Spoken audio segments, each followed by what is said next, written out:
ఆ 4 గోడల మధ్యలో నన్ను రానికపోయినా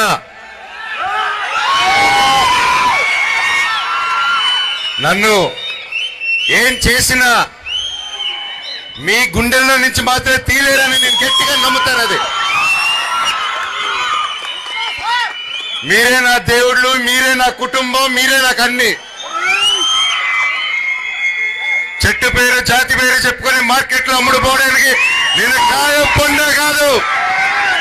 మీ మనోజ్ని తొక్కుదామని చూస్తారా, నలుపుదామని చూస్తారా? నన్ను తొక్కుదామన్నా పైకి లేపాలన్నా అది మీ జనాలు, అది మీ అభిమానులు, అది మీ చేతుల వల్లే అవుతుంది. ఇక ఎవరి వల్ల కాదు ఈ ప్రపంచంలో. నేను ఎప్పుడో కాసు కోసం నిలబడినప్పుడు ఆ కాసు న్యాయం జరిగేంత వరకు నేను అది వదిలిపెట్టేది లేదు. అది బయట వాళ్ళైనా సరే, నా వాళ్ళైనా సరే, న్యాయం కోసం ఎంత దూరమైనా వెళ్తాను. ఈరోజు నా స్టూడెంట్స్ కోసం, నా పల్లెటూరు ప్రజల కోసం, నా ప్రతి ఒక్కరి కోసం నిలబడాను. అండ్ నా ప్రాణం ఉన్నంత నిలబడతాను.